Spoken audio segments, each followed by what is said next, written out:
Hi, ladies. Thank you so much for joining the solo travel workshop. I'm really excited to see so many of you here because this session is being recorded. Everybody has their camera off, and it's just going to be myself talking about planning a trip and going through the workbook and the 12 different stages of planning a trip. I know that some of you have already told me where you're planning to go to, so I'll also be including that within the workshop. I'm really excited to just be meeting you all and just to find out exactly how you're getting on with planning your trip. Last time we did this, it was very inspiring and just exciting talking about different trips. And I'm sure that this time around, you're hopefully going to get out of it what your intention was, which is more clarity on planning a solo trip and just to feel more confident and know how to do it really. So if you've never met me before, a bit about me. I am the founder of Girl About the Globe. I've been traveling solo since I was 21, which is 25 years ago. I started the blog 10 years ago when I was going through a divorce. I wanted to document, is there life after divorce? And yes, there is. I've traveled at all different stages of my life. I've backpacked, I've volunteered, I've worked abroad. I've actually now been to 141 countries and 109 of these solo, which doesn't include being on a tour either. For me, counting a country as solo is me actually being there by myself for a few days, solo, independently. I've traveled to all the countries in Europe, nearly all in South and Central America, apart from Venezuela and El Salvador. I enjoy traveling to emerging destinations and I want to see every single country in the world in my lifetime. But I have realized that some countries take a lot more planning than others. So I started this workshop because I felt it's a good way to bring solo female travelers together to talk about how to plan a trip. I've realized that although we do have the Facebook community, if you're not in it, it's Girls About the Globe. But some of us also need a little bit more help than just asking occasional questions in the group, especially to get empowered if you're sitting on the fence and you're unsure if you can actually book a trip or take a trip yourself, because I know how overwhelming it can be. So it's easier just to all come together and just work through a 12 plan step of how to book a trip. And it also helps give people the boost that they need to plan a trip, especially if you've been thinking about doing it for a while and you don't have the confidence to do it. In regards to solo travel, there are no silly questions at all. If you have any questions you want to ask, just put them in the chat. If not, just feel free to go to the Facebook community and just ask any questions in there. I'm really proud of our community. We do generally kick people out if they are not supportive or they are very judgmental. So we do try and have really friendly, kind, caring people within our group, and we try and keep it that way. So as an introduction, obviously I'm Lisa. I'm 46, I'm from the UK. I am a digital nomad at the moment. My next trip I'm going to is Barcelona. Then after that, I'm hoping to go back to Dubai and create a base for myself in Dubai. The way that I normally travel is on a budget. I think that the more money that I save, the more money I've got to see another destination. And I really enjoy visiting community-based projects and doing cultural experiences when I travel. So our last workshop lasted 90 minutes. Because everyone has their cameras off, this hopefully will be less than 60 minutes. And because we were sending it out as a recording as well, for this workshop, I emailed everybody the link to the Plan Your Dream Solo Trip workbook. So if you all just want to get that out and ready, and then we're going to go through the steps.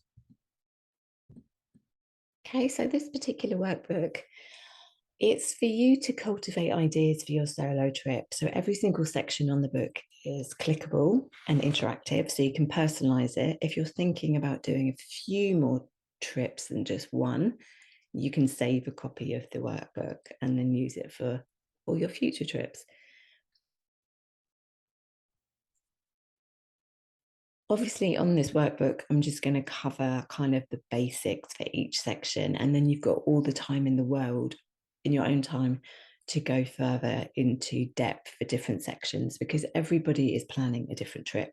Not everyone is going backpacking in South America or a city break in Europe. So, you know, every single trip will be tailored to yourself in the interactive workbook. Okay, so first of all, if you haven't even thought about planning your trip yet, you don't know where to go, section 1, how to find the right solo destination for you, is where you need to start. So if you have this section opened on your Plan Your Dream Solo Trip workbook, it's number 1. And then for this section, you just make a list of everywhere that you've ever wanted to go. So dream big, do your travel wish list or your bucket list, as other people call it, and just write down every single place that you've ever wanted to go. Section B, make a list of all the bucket list experiences that you've ever wanted to do, i.e. dive in the Great Barrier Reef, which I've done, which is pretty amazing. You may want to take a camel safari in the Sahara Desert. You may want to climb Mount Kilimanjaro or go to Mount Everest Base Camp. Maybe you want to dance with the Maasai in Tanzania in the Masai Mara Park. One of my bucket list experiences that I still want to do is see real life lava. Never seen the red flowing lava before. So section B, make a list of all the bucket list experiences you've ever wanted to do. Section C, if you have a look at the list below, you can tick all the different activities that you like to do. Something I've realized over the years, especially within our Facebook groups, we now have over 10,000 women from all over the world, is that not everyone travels the same, as I was saying before. So some of us have different activities and different interests when we travel, even though it does seem as though a lot more people are looking for the cultural experiences. Wellness is also a huge topic at the moment for people looking to travel, especially women. So I've put a list together and you can just tick the little radio boxes there. So there's for example, the activities I like to do, adventure. I'm an arty and museum lover. I do love cities, completely love the desert. And now also like eco. History, I'm not that much into unless it's ancient civilizations. Nature, obviously. And then it also caters for sailing, shopping. You might like to go and just do shopping, whether that's at souks or massive malls in Dubai. Stargazing, definitely into that one. Yoga, wine lover, architecture, beach. Some people just want to go and just lie on a beach for a couple of weeks, and that's perfectly fine, especially if you're working hard the rest of the year and all you want to do is just have some sun and some relaxation. There's even movie tourism on there, parties, spooky. Some people love visiting different haunted places in the world. Wellness and wildlife is also a big one as well. There's also space to write down anything else that isn't included on the list that you like to do when you're traveling. For example, I love coffee. You may want to visit destinations where you can actually go and do a coffee tour. I recently came back from Rwanda in Uganda, did that in Rwanda. You might also love chocolate, so you might want to go to Guatemala and learn all about the origin of chocolate. So just be as creative as you want with this and just write down whatever activities you love to do. Section D, look at researching your solo trip. I am just going to share my screen. Okay, so I'm just sharing my desktop here. So I'll just show you the section that we've done. So here's the beginning. We've done section 1, how to find the right solo destination for you. Section B, bucket list experiences. Section C is where you can tick the radio buttons for all the different activities and then write down anything else that isn't included on the list that you'd like to do. But now it's section D, which is look at researching your solo trip. If you click on there, it will take you to this page. So this page actually covers different interests, gives you a few more ideas than what's in the workbook. So you've also got archaeology here, national parks, motorbiking, monarchies, natural wonders of the world, skiing, train journeys. And then there's a comprehensive list of the different continents and what they're known for. So you can match the activities that you want to do with the different continent. The continents also go into more detail. So for example, Africa, I just recently came back from Uganda and Rwanda. So Rwanda It's known for its mountain range. It's known for Lake Kivu fruit bats, which I did see, and mountain gorillas, even though I saw them in Uganda. Maybe, for example, because I know a couple of you are traveling to South America and also to Eastern Europe and Australia. So we go, it's all listed in alphabetical order. So we go down to Europe. So Bosnia, for example, is known for its war history, bombed buildings, forests, tunnels, waterfalls, monasteries, mountains, and coastline. Maybe you also want to go to Bulgaria, which is a very budget destination, very popular with digital nomads at the moment as well, and co-living and co-working. Bulgaria, you've got crazy nightlife, Black Sea resorts, vineyards, skiing, old town, ancient Roman city. Also Greece, known for island hopping, ancient civilization, the Mediterranean and tavernas. And if we go down to South America, this really gives you an idea of different countries you can go to for different types of activities that you're into. So, for example, if you're planning a trip to South America, which I know one of you are, then you can have a look at all the different countries and decide where you want to go. So, for example, Colombia is known for the Andes Mountains, coffee plantations, the Amazon. It's also got Caribbean coastline and dancing. I believe it's the only country in South America that's also got Caribbean Sea and Pacific Sea as well. Don't quote me on that, but it's what I recall. So this will help give you an idea of different countries you can go to in South America. There's also Oceania, which covers Australia. So obviously, if you're planning a trip to Australia anyway, you know that you want to go there. But it does also tell you kind of the best things about it. So you've got Great Barrier Reef, partying on the East Coast, wildlife, iconic landmarks, Sydney Opera House, for example, Aborigine culture, long road trips, outdoor living. So this is researching your solo trip. So if you have a look at that, and then what you can do is actually write down any other ideas that you might come up with, kind of new countries that you haven't thought about going to before. Section E, which solo are you? So this article tells you about other countries that offer the activities that you like. You might also find some more countries that you hadn't thought of here. This is divided into different sections. So depending on what type of solo you are, if you're a first time solo, you can click on this one. And it gives you different destination guides that are suited for first time solos. I'm actually just updating these guides at the moment as well and making them a lot more comprehensive and easily readable. Beach Girl About the Globe is one that I've just updated and I'm very proud of. This gives you some inspiration on where the best white sand beaches is, best black sand beaches, how to feel confident at the beach, and related posts for beach lovers. So have a look at this section. If you love dancing, love nature, ocean, party and festival, spiritual and wellness, student, work and volunteering. Also, you can be a combination of all different types of solo. So this will help give you some added inspiration about where you can go. For section F, if you look back at list A, which is this one, make a list of everywhere you've wanted to go. And then you can write down the appeal of each country. For example, the same language, good local transport, feel comfortable with the religion, has the activities that you want. If you don't know all the answers yet, don't worry, because you can come back and you can fill this in later on. For example, if you're going to Peru, you write down Peru, bucket list experience. You say you want to hike to the top of Machu Picchu, which is probably the number one must do and must see when you get to Peru. Other experiences you can do there is see the Eros tribe on Lake Titicaca, which is fantastic. And activities you can do in Peru is hiking. The benefits of going somewhere like Peru is that it has good tourism infrastructure and you can get by on basic Spanish.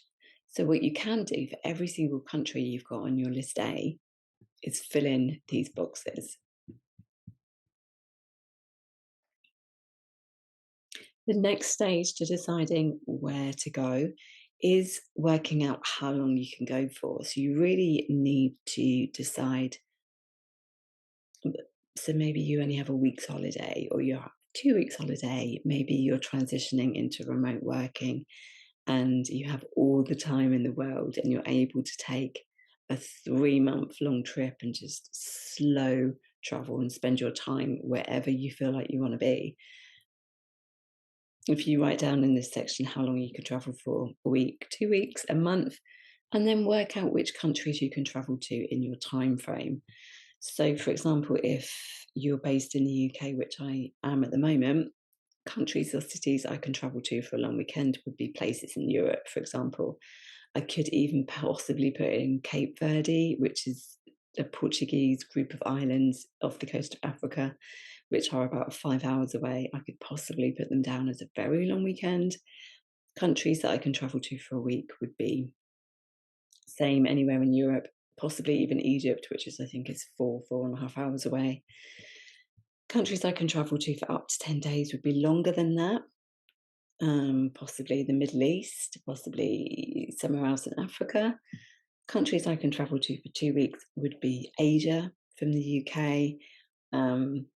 Countries I can travel to for a month or longer would then be Pacific Islands, um, Australia, New Zealand, or somewhere in South America, or Central America, or even North America, which I guess you could also do on a 10-day and 2-day itinerary. So, if depending on where you are now, fill in this section for realistically how comfortable you feel traveling a particular distance for that particular amount of time. Section 3 is when to go. So, when can you travel? Maybe you've only got 2 weeks in August. Maybe you can only go over the Christmas holidays. Maybe you can go whenever you like. So, write down whenever you are able to travel. This can help determine which one of the countries that you're going to go to next, depending on the time of year. If you click on this article, the best time of year to travel solo, you can actually find out whether it's rainy season, peak season, hurricane season, or even Ramadan. I actually just came back from Middle East a couple of months ago and I was traveling during Ramadan. It wasn't too bad actually, even though I do tell people to avoid that period. I found the accommodation extremely cheap, but I did get dehydrated at the beginning because I wasn't used to not being able to drink water in public. So I bought dehydration formula to help make me feel rehydrated again. So it is quite important to see what time you're able to travel and what the kind of season is there. So this article gives you some ideas of prices, events. You might not want to be traveling to your chosen destination in August, for example, if there are big events on, because you might find the accommodation might be already booked out. Accommodation maybe 3 times as much as what you normally pay. At the moment, kind of coming out of the COVID era, accommodation is a lot more expensive at the moment. It seems as though hoteliers are trying to recoup lost profits. So I don't know if next year that might balance out and prices might go down again, but at the moment they do seem quite high. Europe is very known for its festivals during the summer months, so it is a good idea to make sure that there aren't any festivals happening when you're there, unless you want to go to a festival, obviously. And then we've got Ramadan as well. If, say, you've got a month off in March and you just don't know where to go, this article also tells you the best places to go for each month of the year. In March, you can go to Egypt, Hong Kong, India, Maldives, Morocco, Nepal, North Africa, Oman, which is amazing, very safe for solos, Patagonia, Sri Lanka, and it tells you what kind of activities you can do. So you can go skiing in Europe just, I think, at the end of the season, tiger spotting in India. This goes down all the way to December. Then I also cover seasons. So you can have a look in the Northern Hemisphere and the Southern Hemisphere. It tells you the different rainy seasons. Here's a guide to the rainy seasons in Africa, rainy seasons in Asia, Australasia, which is also known as Oceania, Middle East, etc., etc. And then the best times to go. So if you think, okay, I want to go to Peru, let's keep with that example. don't know when the best time to go to Peru is, go all the way down to South America, and best time to go to Peru is April to May. If you do go outside that time, it doesn't necessarily mean that you're going at the wrong time. Just have a look at the weather forecast and just make sure that you're comfortable with what the weather's going to be like. That's section B. So then what you can do is actually fill out Peru, for example, best time to travel, March to April, time that I can travel here, May to August, for example. And then you can do that and you can shortlist 6 different countries. Then from all this information, you can decide which is the country or countries that I can travel to on my next solo trip. That really helps narrow it down. And then for this workshop, we can focus on that particular trip. Next stage is visas. Visas obviously are very important. I have noticed since the pandemic that some countries have now introduced e-visas. Countries such as Saudi Arabia, whereas before you used to have to apply for a visa, they now do e-visas, and e-visas make it extremely easy to be able to get into that country. You normally apply online and you send a digital copy of your passport and also any accommodation that you have booked or any flight tickets that you have booked. One big tip here for flight ticket, there's a company called there's a company called Onward Fly. To apply for certain visas in the past, I've needed a return flight ticket. It's a bit of a chicken and egg scenario because to apply for a visa, the embassy want to see that you've paid for your flight ticket, but you don't want to pay for your flight ticket because your visa might get rejected, which has never happened to me, touch wood, but there is obviously a possibility, and a lot of the embassies do state on their websites that it can happen. So what you can do is rent a ticket for 14 days. What you do is you rent a ticket to Peru. It will then give you a confirmation, and you can then send that confirmation off while your visa is being processed. And then after 14 days, your ticket is cancelled through that system. So it gives you a booking to be able to actually get a visa for that country. I've also used it flying into Colombia a few years ago when I needed an outward proof of an ongoing journey out of the country. And I was actually going to be traveling by bus throughout the continent, and the embassies wouldn't allow confirmation of a bus ticket, which sometimes is difficult to get anyway. So I needed to rent a ticket to prove that I was flying out the destination before they actually let me board the plane. It's a really good service. But what you do need to do is have a look at the country. So say Peru and also Australia, and also one of you was also saying about South America and also Eastern Europe. Eastern Europe, you might need a Schengen visa for some of the countries. I do get confused with which countries are in the Schengen zone. So you do need to check that. I think if you're coming from North America, America or Canada, then you can only stay the same as us Brits now in Europe in the Schengen zone for 90 days out of a 180-day period. So what you need to do is check the country's Foreign Office website, research the visa requirements for the country. If no, you don't need to do that section. Amazing. If you do and it is looking a bit complicated, say for example, you go to China, they used to require a letter of invitation, and I actually did that through this company called iVisa, which you can click on. It tells you what documentation you need. I'm traveling from the UK to China, for example, and then get started. So they can help you with a visa process if you need one.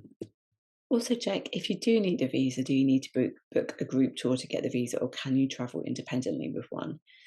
If you're going to Bhutan in the Himalayas, which is beautiful, you do need a group tour to be able to get a visa for there. So check that that doesn't also apply for other countries. Also check, is it an e-visa or do you need to apply in person at the embassy? If you do need to apply in person, you do need to allow enough time to be able to get your visa processed, to go up there, to pay for your visa and to give your passport over. So that could also decide if you had a choice of Peru, for example, and somewhere in, say, Spain, if Peru was looking difficult and taking too long to get your visa, then you could choose Spain for your next solo trip, as an example. So as I was just saying, see how long will it take to process? Do you have enough time between now and your trip for the visa processing time? Maybe they offer an express service. Some actually do. Obviously, it's a lot more expensive. If you do need a visa, you may need to know exactly where you're staying and which tour company you're booking it through. I did need to do this for my overland camping trips in Africa. So then just fill in this section, fill in what information you need. If you want to shortlist your countries again, there's a few different countries you can do there, and then decide if you're still going to be going to Peru or if you need to switch it because you haven't got enough time to get your visa. Section 5, vaccinations. If you've previously travelled and you've had all your vaccinations, then you may not need any more. What I do mean by vaccinations is hepatitis A, hepatitis B, polio, tetanus. Some countries do recommend rabies, but I believe rabies is 3 shots over 21 days. So you might not have enough time to get your rabies if you're very last minute like me. Also, obviously, since 2020, we're now looking at the COVID vaccination. It is really important to have a look at the Foreign Office website. I will give you an example of this for a UK resident. I am off to Barcelona, so I put in FCO, which is www.gov.uk, and Spain. And then I go to entry requirements. Okay, so it tells you all here under all travellers, it tells you the requirements. You need to be fully vaccinated. I believe some countries in Europe mean that you have to have the last vaccination within 9 or 10 months. It could be shorter for other destinations. So you do need to check your COVID certificate and make sure that you are either up to date with your vaccinations, or if you're not vaccinated, what the requirements are. Do they need a PCR test 48 hours before you arrive? It's so important to check this. And then if you scroll down, visas. So for Spain, you can travel into countries in the Schengen area for 90 days up to 180 days without a visa. So that's fine. I know that I can get a visa on arrival in Spain. And this website is www.gov.uk. But go to your Foreign Office website, say in America, Australia, Canada, and they will have up-to-date information on visas and COVID on this one. So check what vaccinations you need for which countries and what date you need the vaccinations by. Check if you also need malaria tablets. I'm going to give you a website in a minute to check these. Malaria tablets, I recently took them in Africa. I took doxycycline. They didn't really agree with me. I personally wouldn't take them again. The worst ones to take are Lariam, especially if you're going to be diving. They don't suggest that you take them if you're going to be diving. Every single person is different, and you might be fine on malaria tablets. For me, the best ones that I've come across are Malarone. They don't affect me at all. They are the most expensive tablets, though, and you do need to take them one a day. They're very good if you're traveling last minute, because you can just start taking them 2 or 1 days before, and then I believe you finish taking them 1 or 2 days afterwards. Whereas with doxycycline, I believe it was a week before and then a week afterwards. So I had them in my bloodstream for about 5 weeks, and I wasn't really gelling very well with them. So what you do want to do is have a look at your local country will have an up-to-date record of what different vaccinations you need and malaria tablets. The one that I use is Fit for Travel.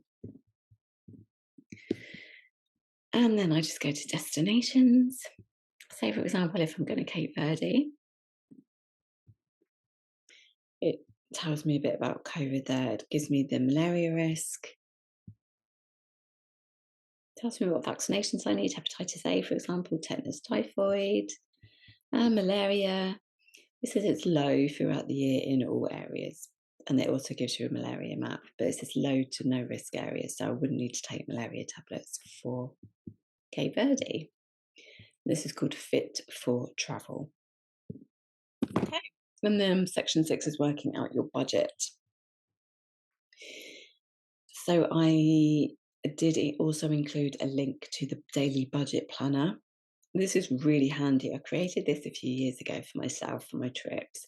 It helped me work out the cost of my whole trip so that I could decide whether that trip was going to be affordable for me or not. And it's quite good if you're choosing between, say, 3 different countries, not sure where to go, you can just decide if it fits your budget for your next solo trip. You might need to look for a cheaper destination or just reduce the length of your trip. So, say you've gone over your budget of £1,000 or $1,000 because you're looking at a 2-week trip, you could maybe reduce it down to 10 days if you really want to go to that destination to help reduce your budget. Okay, so the travel budget planner, this is what it looks like. This is how I would work it out for a trip. So, say for example, how long are you away for? A month. You work out the price of your flight, 300. Whether you need a visa, £10. Do you need to pay for any vaccinations? Yes, £50. Do you need malaria tablets? Yes, £60. Do you need to pay an arrival fee? Some of the countries do charge for an arrival fee. When you get there, how much is the transfer going to be? We're going to be covering this section in a minute anyway. But if you see so far, it's given me the total cost for my entire trip so far is 420. Okay, so using the travel budget planner, you can actually work out what your daily allowance is and how much your trip's going to cost. If you do need more money for your trip, I've actually put a couple of links here to ways to get more money. The first one is money saving ideas for your solo trip, ways to increase your income, and how to decrease your outgoings.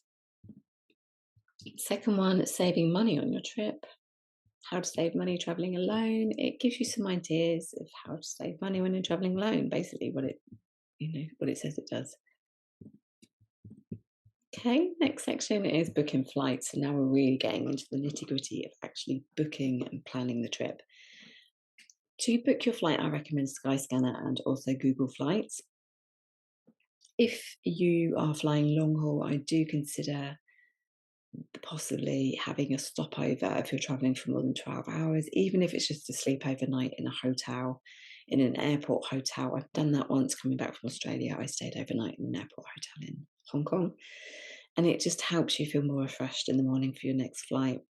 Certain airlines such as TAP, which are Portuguese, and Qatar Airways used to do this. They used to offer free hotel accommodation at the airport for long layovers. TAP still do also offer a stopover, but check with your airline if this is something that they offer. Saudi Arabian Airlines now do it.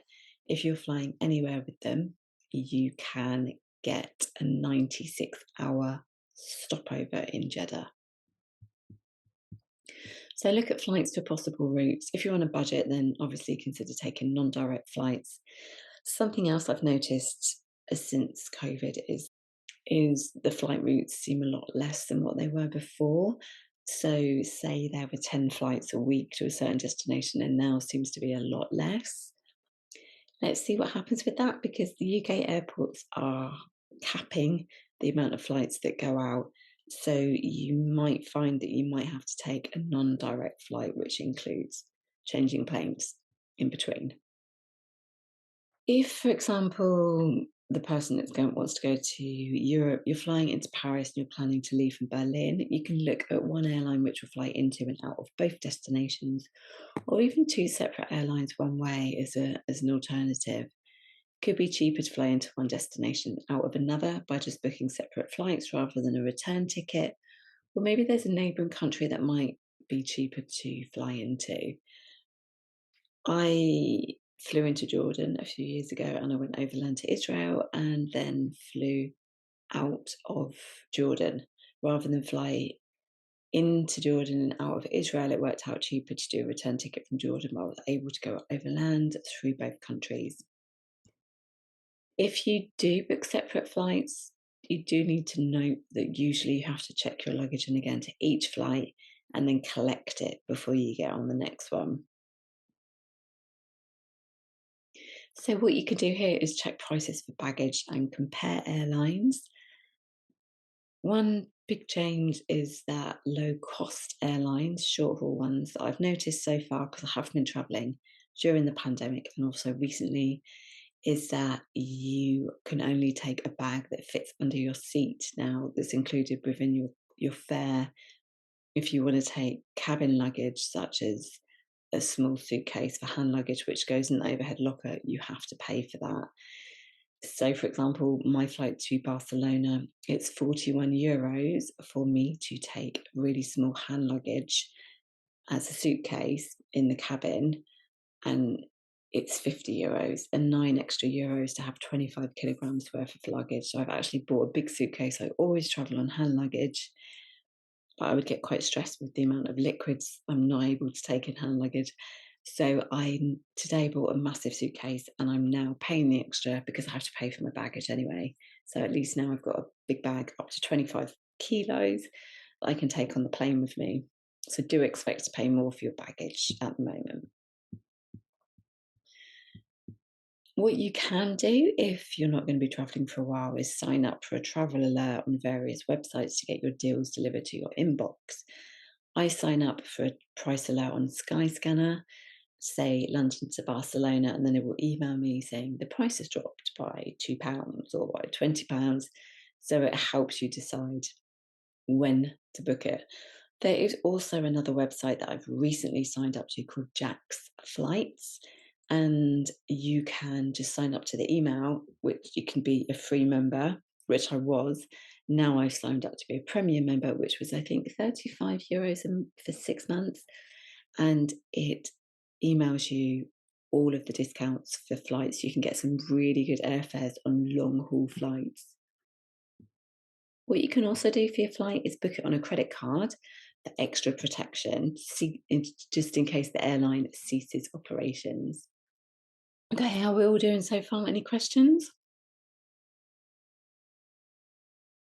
Okay, fantastic. So I'll just continue with how we're getting on. As I said before, this is just a basic outline of how to book a trip. It's got all the links in the workbook, and also you can watch this webinar again to go through each stage at your own pace.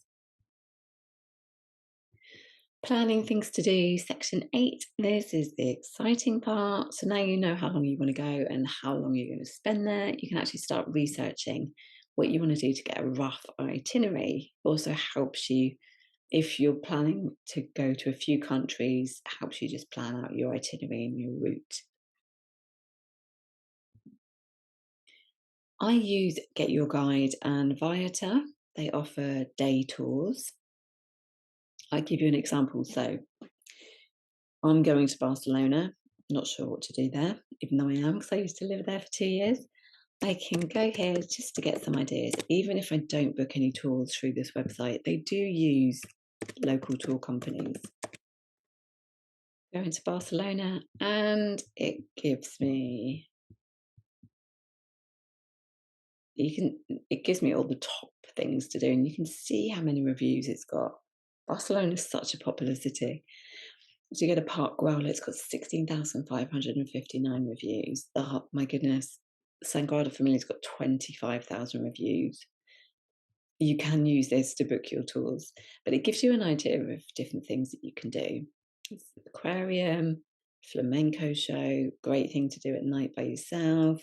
Hop on, hop off bus, great way to navigate your way around the city. Go snorkeling, kayaking, did not even know you could do that. So use somewhere like Get Your Guide or Viator to have a look at what you can actually do in a city, and then you can write down destination Barcelona to see and do. Park Güell, Sagrada Familia. I'd quite like to do the kayaking, put that all down. If you do want longer tours, because not everyone wants to travel independently and be by themselves every single day, and I do completely understand that, and I do actually like the benefit of tours because you meet like-minded people. Click on that link Solo female friendly tours, takes you to this article.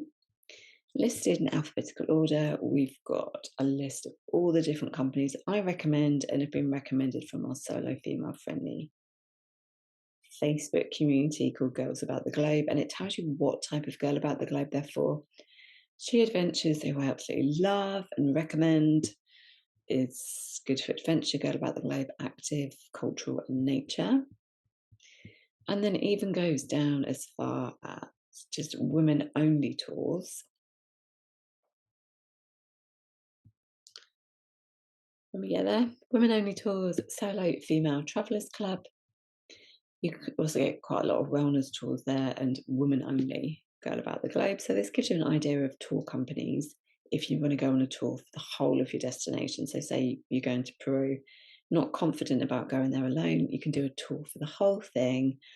Or you could do what I recommend is just do a tour for the first part of it, just to get your confidence, just to feel what the culture's like and get to know the country and how it works. And then you can go off and do your own thing at the end.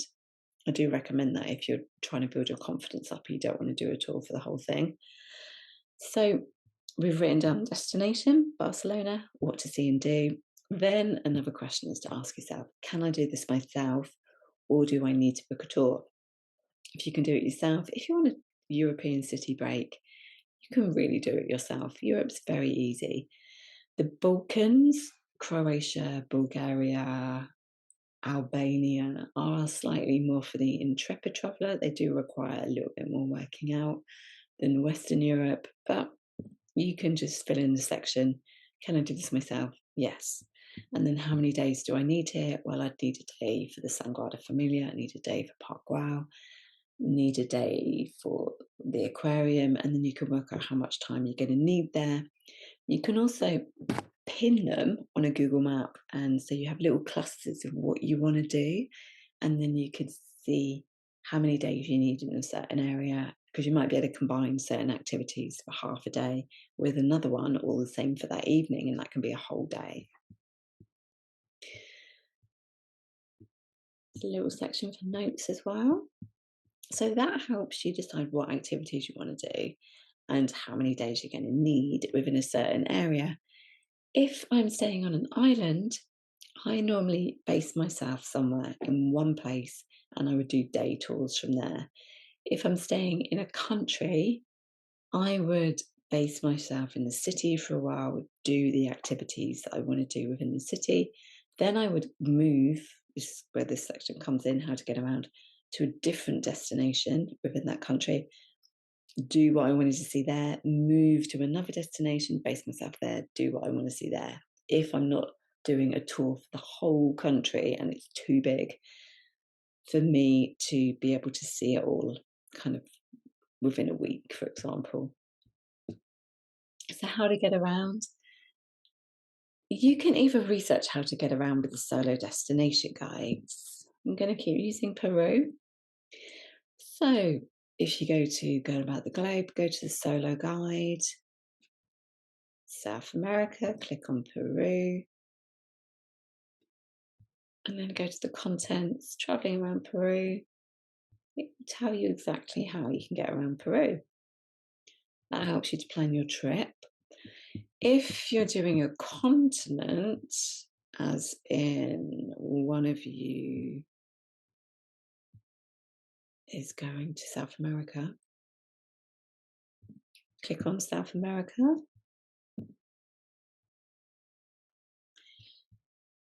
And then it tells you about solo traveling in South America, traveling around the continent in general, breaks down the different countries, as a brief synopsis of them.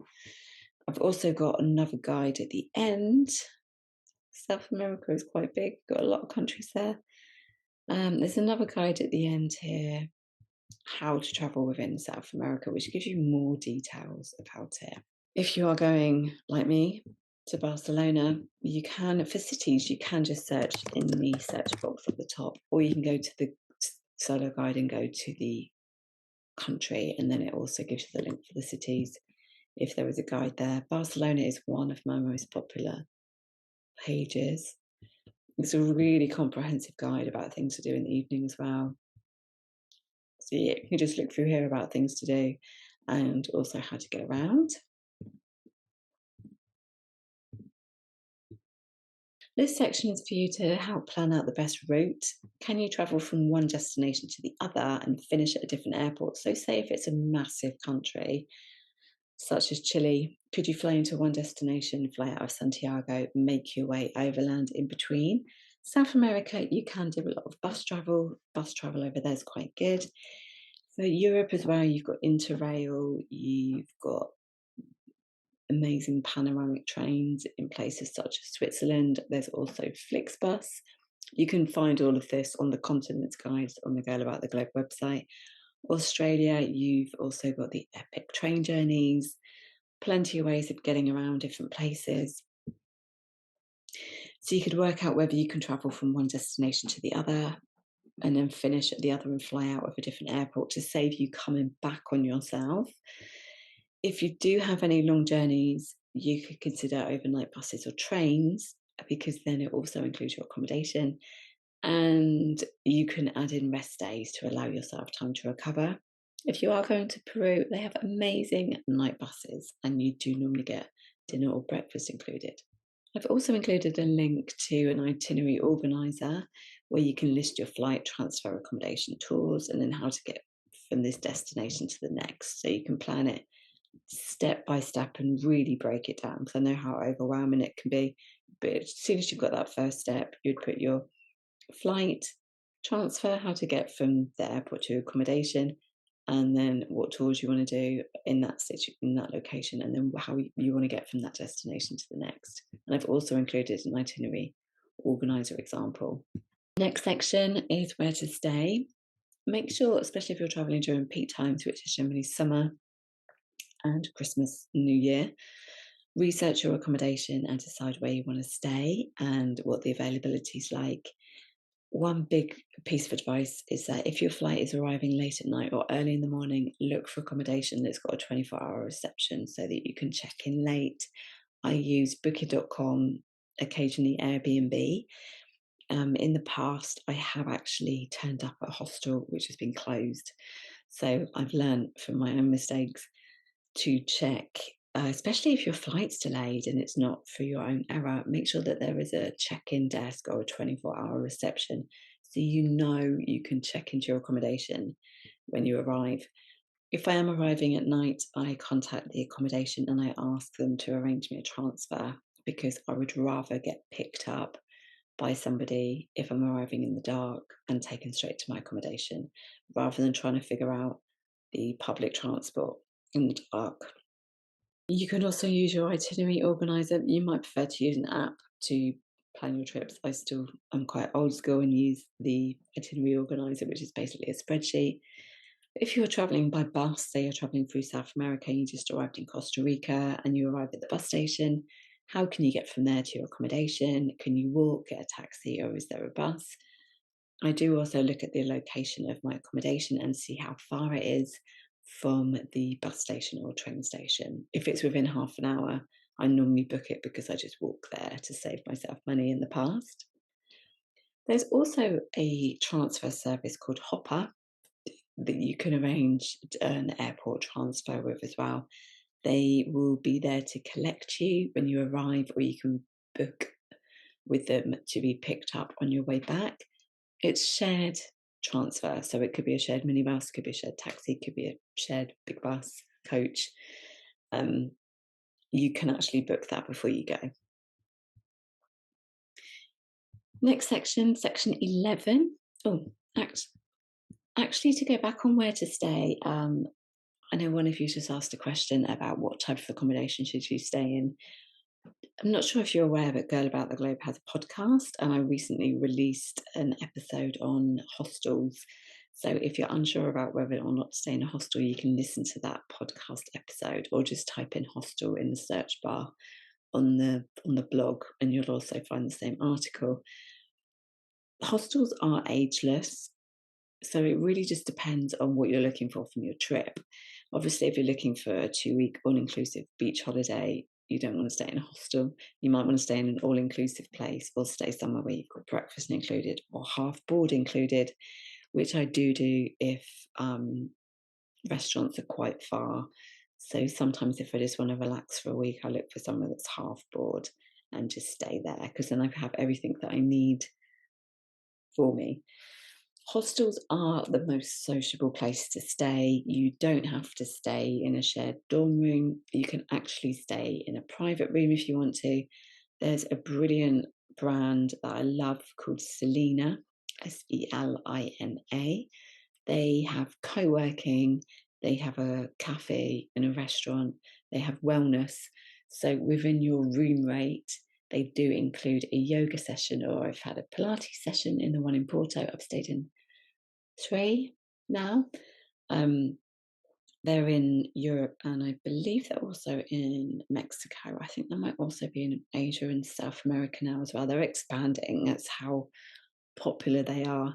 But they are great if you want to do a yoga lesson in the morning and then you want to do some work in the afternoon. They're great for digital nomads and for meeting others. They've also got them in surf spots. I stayed in one in Peniche in Portugal. They're just ideal for meeting others. And hostels, you don't necessarily have to stay in a party one. There are ones for quieter people. You might want to stay in a boutique hostel. Other places, if you don't want to stay in a hostel, to meet others, are Airbnb, where you can stay with a local. I find that locals generally are more friendly if you're not staying in cities. Barcelona, for example, it seems as though people are just renting out their rooms on Airbnb to get money. They don't really want any interaction with their guests. But if you're staying somewhere a bit more rural, I would say that isn't the case. You could also stay in guest houses, anywhere that's got a communal lounge, or if you've got breakfast in the morning and other people have got breakfast, then it's a way of seeing the same people every day and hopefully striking up a conversation. But there are so many different types of accommodation that you can get nowadays. If you want to stay short term, then obviously hostels and hotels, guest houses, Airbnb is fine. If you want to stay long term, you can look at Airbnb for over a month because they do give you a cheaper rate. If you're a digital nomad, there's a website called Nomad Stays. There's also a website called Co-Living, where you can find accommodation for longer than a month. Section 11, insurance. I always have insurance. You should always have insurance. And I don't mean to sound very preachy, but especially nowadays, it's so important to have insurance, even if it's just to cover you for medical emergencies. I'm not usually bothered about my clothes or my makeup or anything like that. It's kind of replaceable.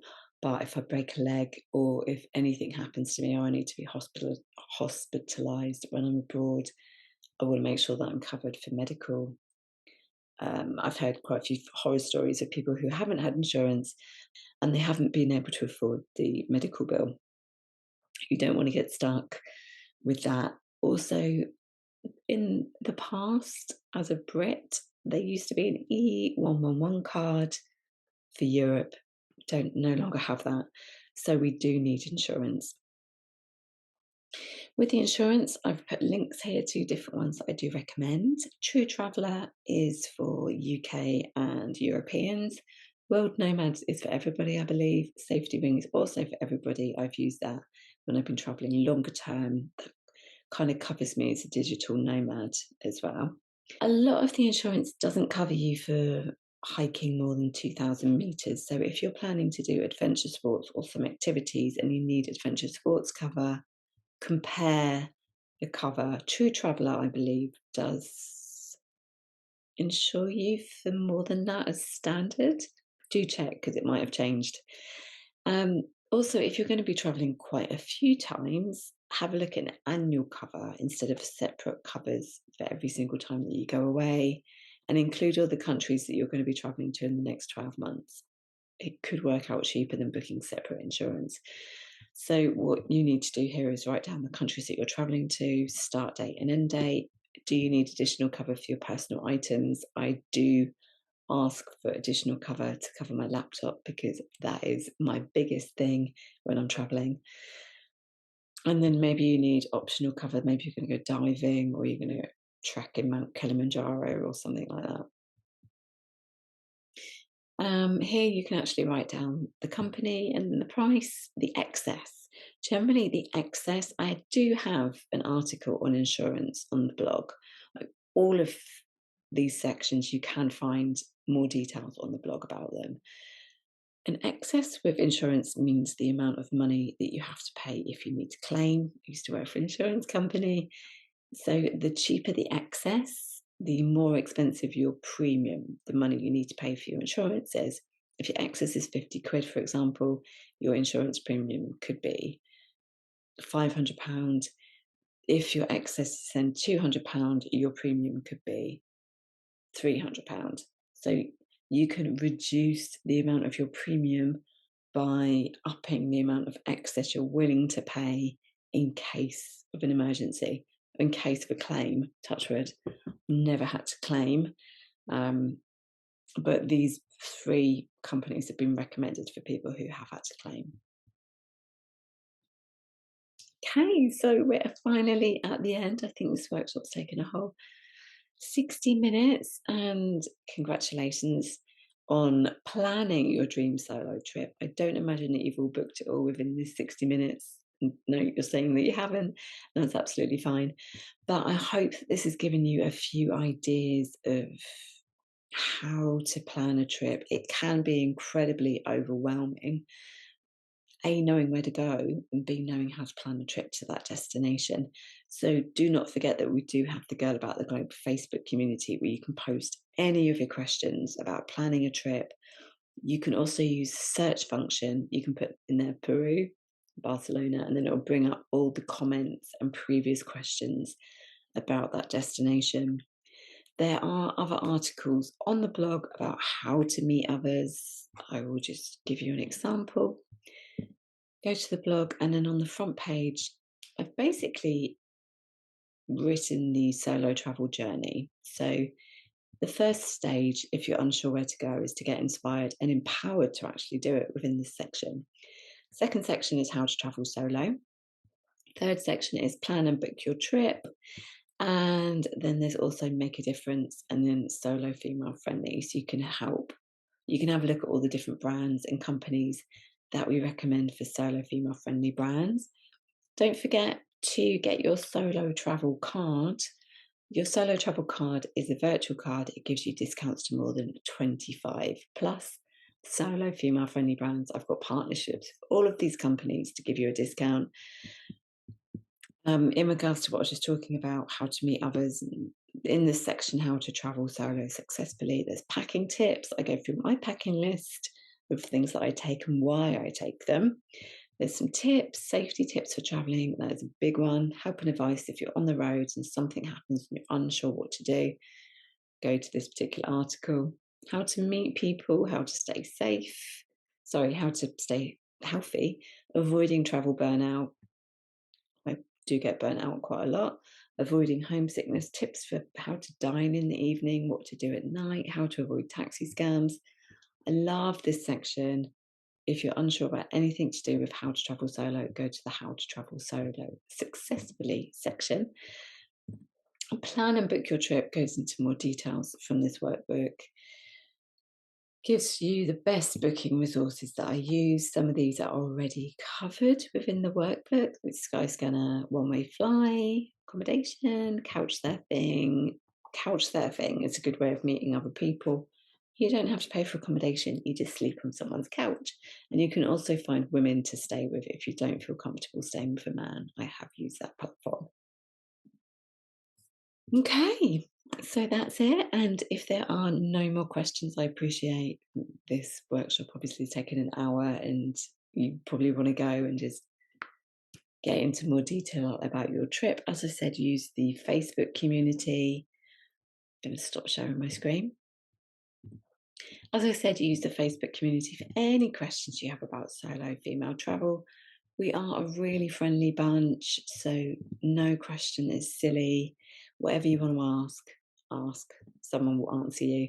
And even if you have any problems when you are on the road, because there are women from all different corners of the globe there, your question will get answered, especially if it's a help question. People do jump on the help questions quite quick.